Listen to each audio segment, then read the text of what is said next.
Welcome back to Sasquatch Theory. In this episode, I'm joined by Dan from Michigan, who shares a series of unsettling encounters that took place near his family's remote cabin in the forest surrounding a state park.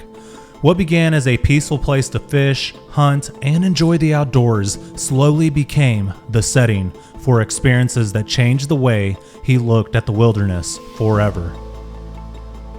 Dan describes hearing a blood-curdling scream that shook his entire body while bow hunting. He also witnessed a massive reddish-brown creature crossing the road in broad daylight. Dan also recalls encountering an overwhelming odor deep in the forest and the mysterious break-in at the family cabin. If you enjoy first-hand wilderness encounters and unexplained stories from some of the North America's most remote forests, I think you'll really enjoy this conversation. If you guys enjoy listening to real-life Bigfoot encounters, be sure to like the video, subscribe to the channel, and if you have a Bigfoot encounter that you would like to share with me here on Sasquatch Theory, feel free to reach out sometime at sasquatchtheory@outlook.com. With all that being said, let's dive into Dan's Bigfoot encounters from the state of Michigan.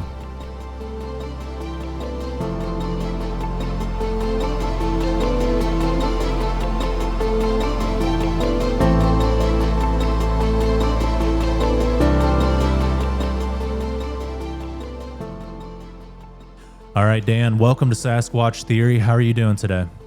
I'm doing great. How are you? Doing excellent. It's an absolute pleasure to have you on the show today. Dan, if you would, tell me a little bit about yourself, where you're from, and your experiences from the very beginning, please. Okay, well, I was born in Detroit, Michigan, and grew up in the suburbs, and lived there most of my life. We had a cabin out in the woods about 14 miles northwest of Oscoda, which is where I will go to with the story. I moved to North Carolina in 2002 for work, but basically, now as far as the property goes, we had a great-grandmother that was a school teacher near Mankato, Michigan, back in the 1800s. And she purchased the 40-acre plot from a guy named Mr. Buell, who was a huge landowner during the logging industry back in those days. She kept the property for her whole life, never did anything with it, and she left it to her daughter. And her daughter and her husband, who's my great aunt and uncle, they built a cabin there. Completely inaccessible by road at the time. You had to take, it was a 2-track. Back when they built it, they used a horse and buggy to get back in there. But over the years, it stayed in the family, and we gradually, built onto it and eventually got electricity out there and stuff. But it's been a vacation spot in our family for years. My father wasn't a hunter, but my older brothers and I, we developed curiosity for hunting back in the late 60s, early 70s. So we started hunting out there. So that's just a little bit of a history about the property itself. It's completely surrounded by the the Au Sable State Forest on all 4 sides, which butts up to the Huron National Forest. So it's remote, very, very remote. It has a spring-fed creek that goes right through the property, which we used to drink out of, full of brook trout and beaver and deer and all kinds of game out there. So anyhow, I'll get to the story. It's the late 80s in October. I went up there by myself to go bow hunting. And one morning I got up real early, about 4 a.m., made something to eat. Put the camo on, got ready, and I walked out the front door at 5 a.m. I wanted to get to my blind well before light. So I walked out the front door and around to the back of the cabin. The blind was about a quarter mile behind the cabin. And just as soon as I walked around the corner, I noticed it was pretty quiet. And, real quiet morning. And I got around to the side of the house. And then all of a sudden I heard the most god-awful scream I ever heard in my life. I mean, loud. It just froze me in my tracks. And it sounded like a woman being brutally tortured or murdered or whatever. It was just, and it went on for quite some time, and it was so loud that it actually shook my whole body. Just vibrated, I could just feel it just go right through me. And my first instinct was to get back in the cabin. I had no idea what that was. In all the years of my life going up there, I never, ever, ever heard anything like that. So I went back in the cabin and I sat down with my 44 Magnum and I just waited for the sun to come up. Now that was pretty much my first experience, but the same week I was up there for a week and I was driving to town, headed east. The road that I was on ran east and west, and I was headed east, and it was just before sundown, and I got just past this old abandoned farmhouse down the road, and I saw something come out of the ditch. So I stopped my car and I'm watching it. I was maybe, I don't know, between 50 and 100 yards away, if that. And this thing came out of the ditch right next to the mailbox, and it was covered in hair.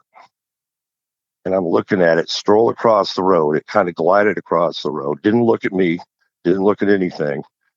And I'm thinking, what the heck is that? And you could see the hair hanging off of it. And its knees were as high as the mailbox.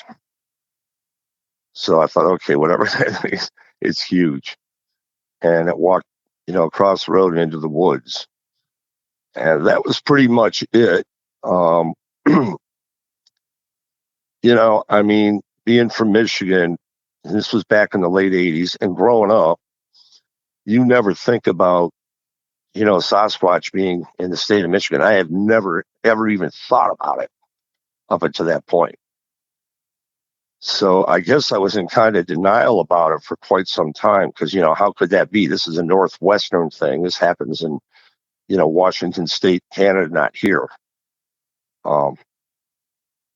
So for years and years, I just kind of blocked it. And then one day I finally just sat down and I thought, you know what, I gotta know what that was. So I started doing research on animal screams in Michigan. Couldn't find anything that came anywhere close to it, especially with that kind of volume. And, then I started listening to some other stuff that people have recorded, different Sasquatch sounds. And I thought, okay, that sounds more like what I heard. And so since then, it's just been kind of a thing for me just to try to find out what's really out there. And I do know that a few times walking down the road, our mailbox was a mile away from the cabin. So we had to walk a mile down this dirt road, which was our daily exercise. We could have driven down there, but we chose to walk. And I remember a couple times, this is before this happened, smelling something awful. Either side of the road was kind of a swampy, dense wooded area. And I remember thinking, oh my God, something must have died in there. It smells terrible. And, I'm wondering now if that's what I smelled. I don't know for sure, but I'm wondering if that could have been it. But anyhow, yeah, it was quite the experience. And I've never hunted, never went bow hunting again. And I wouldn't go out in the woods by myself again. And of course, trying to explain to my brothers or my friends, I was just, whatever, man, you were just hallucinating, blah, blah, blah, So it's been tough. And pretty much that's it. And the reason that I wanted to talk today is because, I have watched some of your podcasts, and for years, I've wondered if there's any other people in Michigan or in that area that have had experiences like I did. And I've heard a couple of guys on your show talk about it. Even the scream, the color, the one I saw it was brown, but with the sun hitting it, you could see red as well. So yeah, and some of them were pretty close to the same area that I saw it in, the Au Sable River Valley, the Pine River area, out that way. So anywho, that's pretty much it as far as the experience I had. Okay, Dan, I appreciate you for sharing the details with me. And just to be clear, the state forest, is it spelled Au Sable State Forest? Is that the one? Yeah, AUSABLE. Okay. And that's pretty That's close part to, of the. yeah, it's pretty Go ahead. close to Manistee Lake, north of Roscommon State Forest area, and kind of northeast of the Huron Manistee National Forest. Is that correct?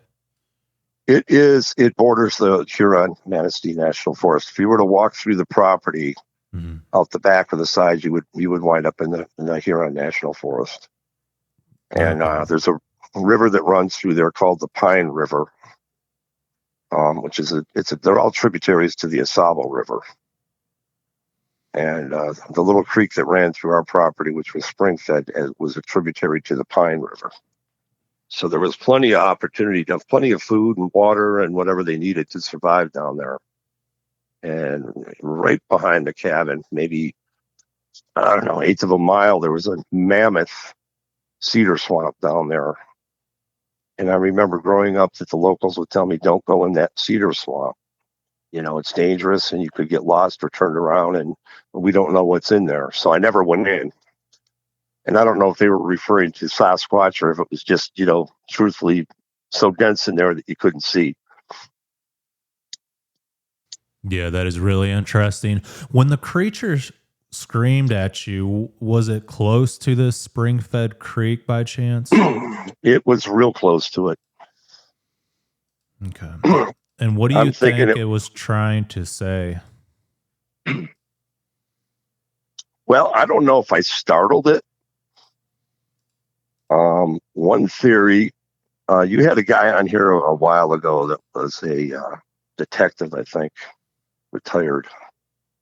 And I do believe I talked to him at one point, and his theory is that maybe I scared a mother, with a young one down by the creek, and that she was just sending out a warning, um, maybe to a male that she was maybe in trouble or startled or whatever.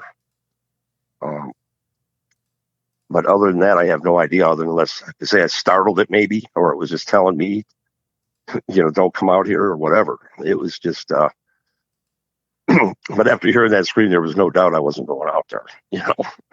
Mm-hmm. Yeah, that's an excellent Absolutely. theory, and it was definitely startled and communicating with the rest of the group that there's a human in the area.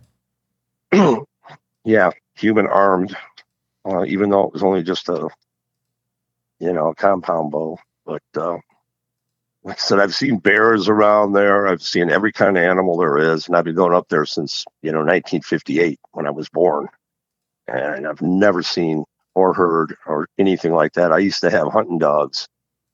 I'd go up there bird hunting all the time, and never came across anything like that.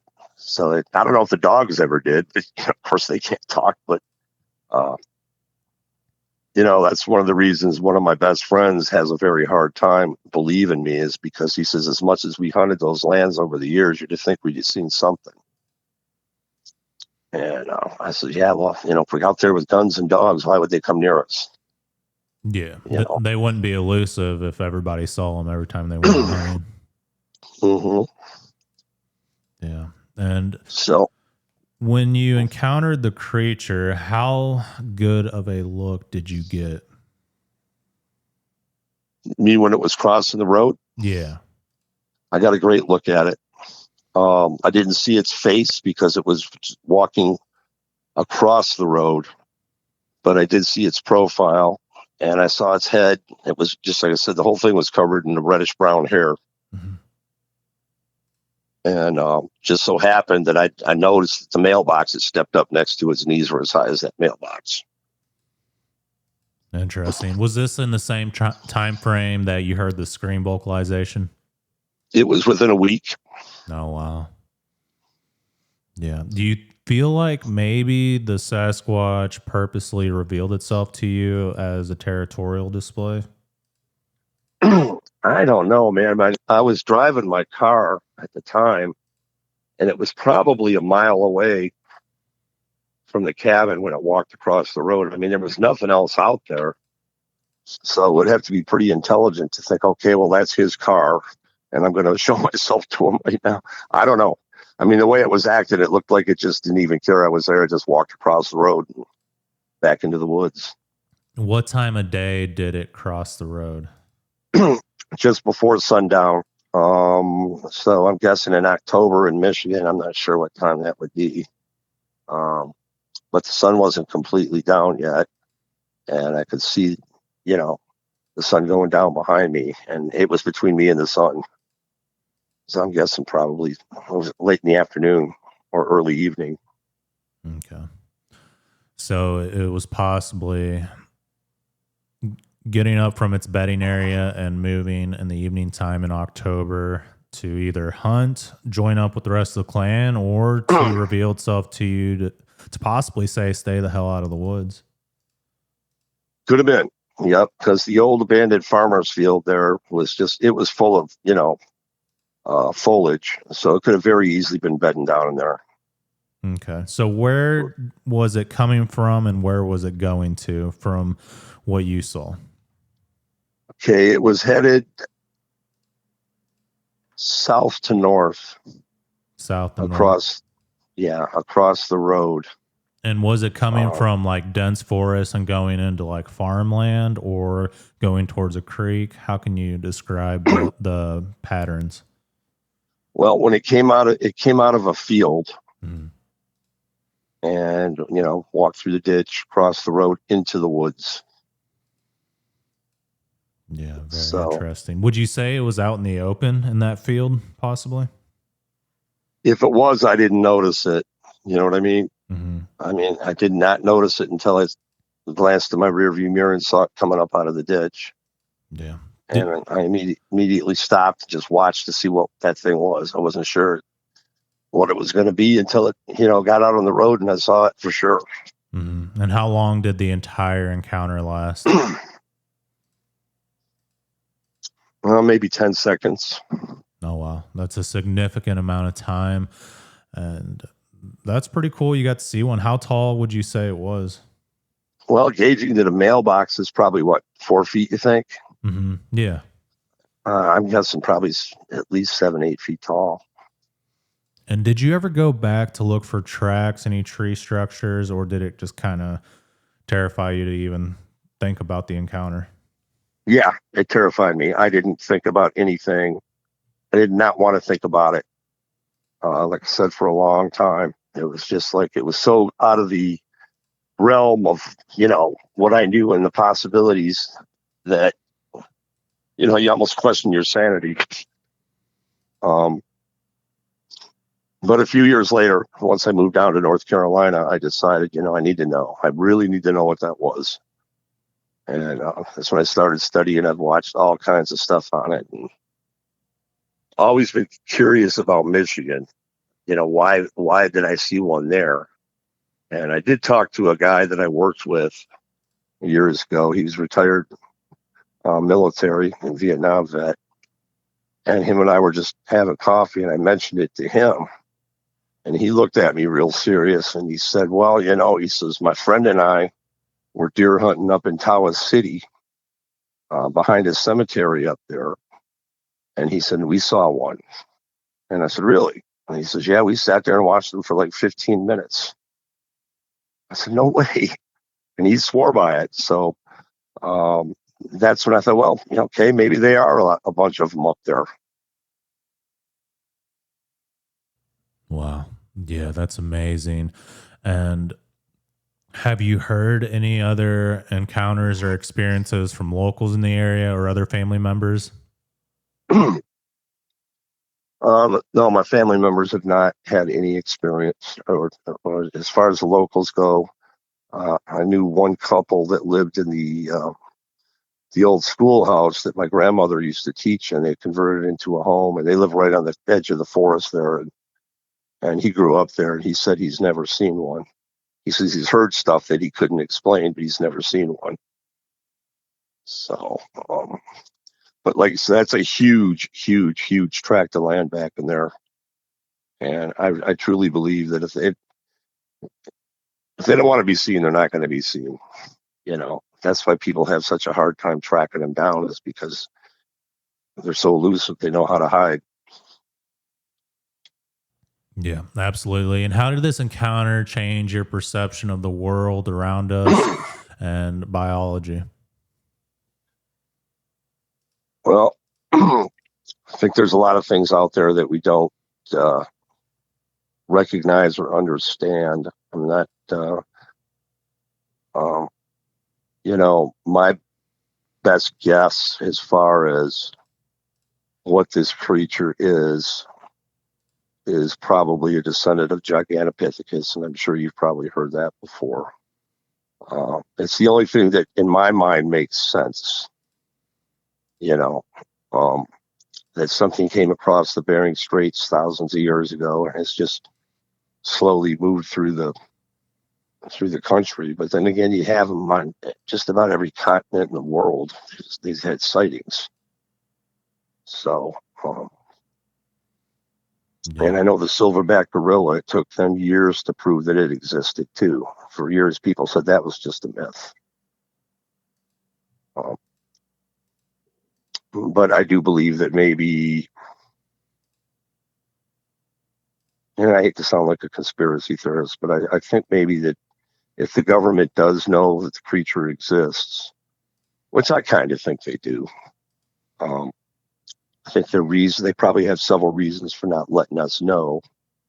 My biggest theory, and I'm sure you've heard this one too, is probably the logging industry, because that's a multi-billion-dollar industry. And if they were to acknowledge the existence of this creature, it would mean probably shutting down, millions of acres to protect the habitat. And I'm sure they don't want to do that. They don't have to. I have a friend that is owns his own logging company in upstate New York. And I was just talking to him one day about it. I said, you ever see anything out in the woods like Bigfoot or Sasquatch or anything? And he just looked at me and he says, well, all I'm going to tell you is, he says, there's things out in these woods that would blow your mind. And he would not confirm or deny that, he has ever seen a Sasquatch or believes they're there. So.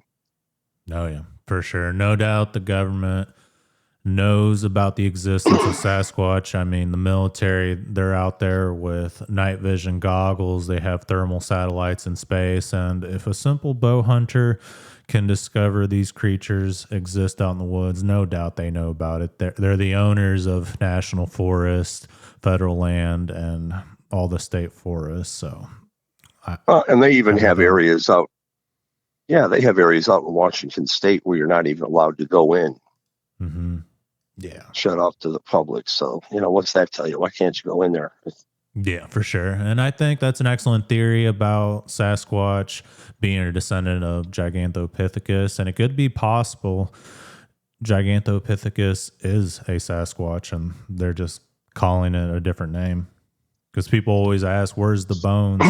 That could be it. Well, and they might be smart enough to know not to leave them around.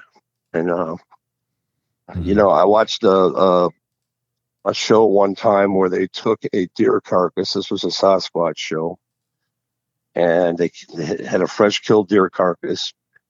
And they staked it to the ground, with wires and everything so it couldn't move. And they put a camera next to it. And within 2 weeks, that thing was completely gone. I mean, bones and everything, because of the bugs and the different things in the forest that will eat, dead flesh. Mm-hmm. Yeah. So the fossilization process is super rare.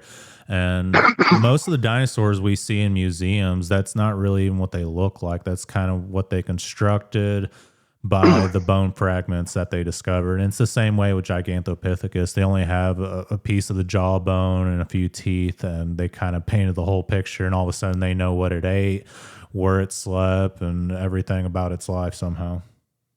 Well, and the thing with it too is that they've got this thing called EDA now, the environmental DNA. Mm-hmm. and they have found stuff on several different places where they've found DNA it's not human, it's almost human, but it's not chimpanzee or gorilla, and they just don't know what it is. Okay, so what is it then? Yeah, that is interesting. Is that where they take a water sample and they can tell every animal that's been in the water? Yep. Okay. Yep, they do that, and they can actually take soil samples and other kinds of samples too of areas, where they suspect there might be different creatures. So I mean, the proof is kind of out there, and I think that Dr. Jeff Meldrum, he was the one that did all the foot casts. I think he passed away recently. I'm not sure. Yeah, he did. Um, he was talking about the dermal ridges and stuff on some of these foot casts, and I watched one time where he brought a guy in that was his specialty, was fingerprints and dermal ridges and stuff, and he said that they're not fake. You can't fake that. Yeah. So that was interesting. I think that's kind of a proof of their existence too. But I guess I get it though. Unless you see one, a lot of people aren't going to believe you. Yeah, it's definitely hard to believe, and people who have these encounters are blown away, and they can't even believe they encountered the creature. I mean, it's that unbelievable. It's something that'll blow your mind if you see it. Well, I appreciate you doing these podcasts with people from, Michigan. It really helped me a lot, knowing that I was not the only one that had an experience in that particular area. Yeah, you're in North Carolina now, and there's a lot of Bigfoot reports from there. I live in the Ozarks here in Missouri. There's a ton of Bigfoot reports. So being up there in Michigan by the Canadian border and the Great Lakes, no doubt these things, they're up there for sure. I mean, there's so much woods in Canada. You're by the border. So, I mean, if anything, you should be having more experiences than me down here in Missouri. Yeah, I mean, Michigan is, a lot of people are deceived by, how big the state is. And, like my friends down here, they say, oh, that place is a ghetto, Detroit and Flint. No, it's not really. Once you get past that part of the state, it's nothing but, forests and wilderness and lakes and streams. It's gorgeous. Oh, yeah. And but is the Sasquatch, they follow the waterways, and when you're in Michigan or Minnesota, there's a ton of water there, so that would be an ideal place for an elusive creature to exist. Right, and I thought about that with that spring-fed creek that we had running through the property there. We were the first house, probably the only house on that spring-fed creek, and it was probably 15 feet wide, about 4 feet deep, and you could see to the bottom, loaded with brook trout.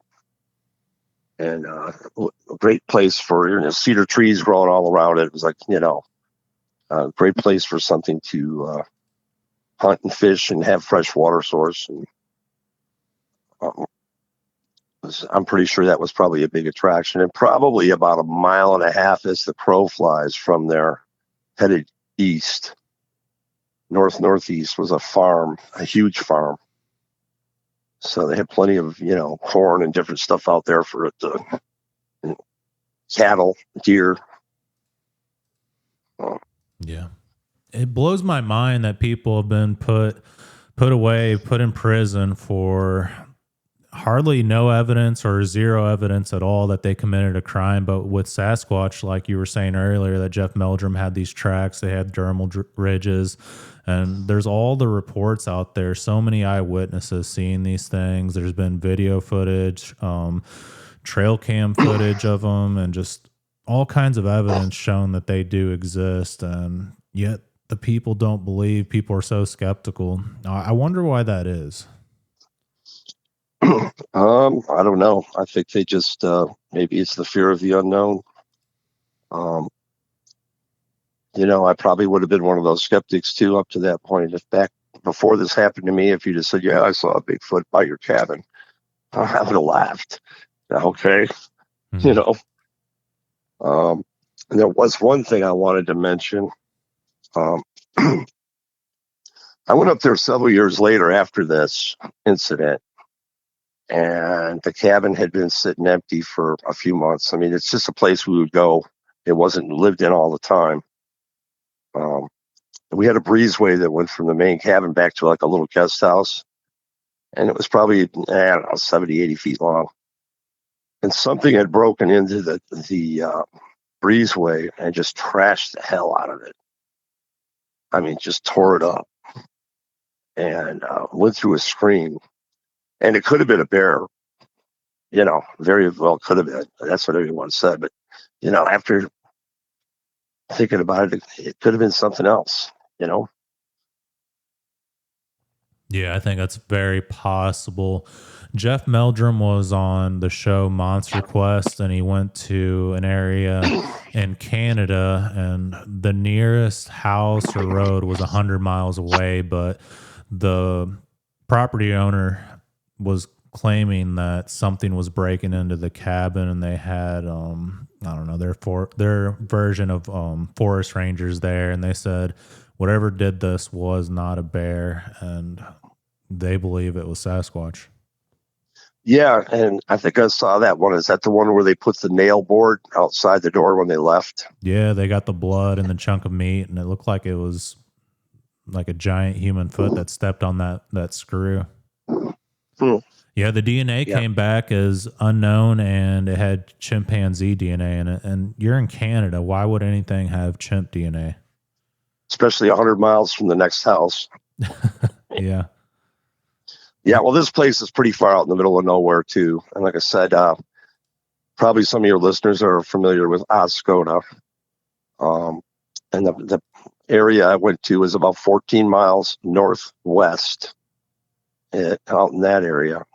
And like I said, I don't want to say the road or the address because the guy he bought the place from us in 2002, and he lives there full time. And I know he bought it just to be alone and be at peace out there. So I don't want to have a bunch of people going out there.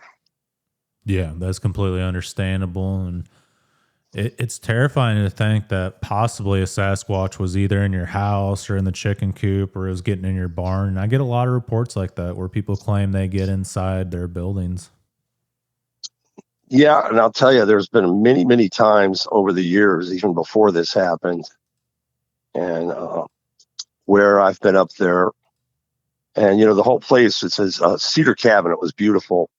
It had windows all the way around it. And I can't tell you how many times I felt like I was being watched. Just get this creepy feeling that, wow, something's watching me. And I don't know that they were. It was a feeling I had. And especially after hearing the scream that time and seeing it on the road, I thought, okay, maybe they are watching. Oh, yeah. They're always watching for sure. Do you ever get out in the woods there in North Carolina to look for any evidence or anything? Well, the woods here are a lot different than they are up north. I can tell you that I've had criticism from my friends in Michigan because the guys down here use dogs to hunt deer. And the reason being, it's not because they're lazy or they don't, the woods here are so dense. There's no way to walk through them. That's why they send a dog in and flush the deer out to them. It's very dense forest here. Oh, yeah. With the laurel thickets, you can't see 2 feet in front of you. No, I think that a lot of the sites a lot of the sightings that they've had in this state are in the Uwharrie. I guess you would call it Uwharrie. UWH. The Uwharrie National Forest. Yeah, Uwharrie National Forest, which is about, I'm guessing about 2.5 hours west of where I'm at. And I've got one friend that is willing to go out there camping with me. So I think we're gonna, one of these days when the weather cools down a little bit, maybe November or something, we'll head out there and spend a weekend. Just, see what happens, if anything. I'm not going to walk around pounding on trees or screaming. I just want to see if anything what comes to check us out. Oh, yeah, for sure. Keep an eye out for tree structures. Those things are all over the Carolinas. Yeah, and I guess up in the mountains, they've been around for a long, long time. It's just kind of like the Indians, the people in the mountains here, they're just, it's not even if they exist, it's they do. Is there any other experiences that you've had throughout your life? Anything strange, paranormal, unexplained? Anything strange that you feel might be connected to the phenomenon, whether it's tied in with the Sasquatch, whether it's another cryptid or even on the woo side? Can you recall anything strange? Not really. I'm not a big believer in the UFO thing. I mean, it could be, but I'm not a big believer in that. I tend to believe that it's just a regular animal. A dog man too. I have a hard time with that one. And the what's that other one starts with the W? Wendigo? Yeah, the Wendigo. I have a hard time with some of that stuff. So really, as far as paranormal stuff, no, I'm not one of those people. Of course, my father, he lived about 5 miles from here. This is an old Civil War battleground area. He claims to have seen some stuff. He was a World War II veteran, so those guys, they don't usually BS about stuff. But he was also in his 80s at the time, so I just kind of, and there was no way for me to verify anything that he said he saw. So, what did he say he saw exactly? Well, they had a condominium that was built on top of an old plantation that was there back during the war, and the Union soldiers were camped there for quite some time before they invaded Fort Fisher, which was the last open port of the Civil War. And he claims to have seen a woman in that era clothing 2 or 3 times, and he saw a great big black guy too, dressed in like a really nice suit. So I mean, and I did do some research for him. There was a plantation there, and a lot of them were buried on that property. So as far as I know, that condo could have been built on top of a cemetery. Who knows? Yeah, I think it's very possible. All right, Dan, you did an excellent job at describing your experiences. Do you have any questions for me or anything else that you'd like to mention for the viewers? Well, keep an open mind. That's all I can say. Don't be afraid to share your stories, because the more you share them, the better you feel. And I know that everybody that's shared their story has faced some ridicule, and just suck it up. You know what you saw. I know what I saw. So, and I would ask you had an experience as well? Yeah, I've had a lot of experiences. Okay, well, you must know where to go then. How to find them. Yeah, that or they find me. It's hard to say, really, but they are out there. They do exist, and I appreciate the message for the people who don't believe and people that have encountered these things. Yep. They are true. They are truly there. Absolutely. All right, Dan, I'm going to let you go for now, and I appreciate your time today. If you encounter anything in the future, feel free to reach out. Okay, appreciate you, man. All right, you take care of yourself.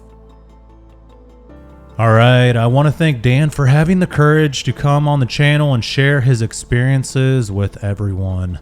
Whether you've had similar encounters yourself or you're simply interested in the mystery surrounding these forests, stories like Dan's remind us just how much of the wilderness remains unexplained. If you've encountered something unusual while hunting, fishing, camping, or hiking anywhere in North America and would like to share your story, I'd love to hear from you. You can reach me at sasquatchtheory@outlook.com. If you made it this far, comment "I believe in Bigfoot," and that lets me know that you listened to the entire podcast. If you would like to help support the channel, you can join the membership today for additional content, early access to all my videos, or you can make a donation through the PayPal, and that helps me with new equipment for the channel. I also started a GoFundMe to raise money for the new Pulsar Symbion thermal binoculars. If you guys would like to help with that, I would really appreciate it.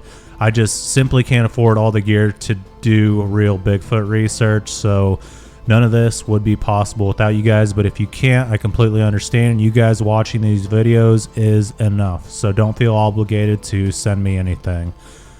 With all that being said, I appreciate everyone for listening today, and until the next one, you guys be safe out in the woods.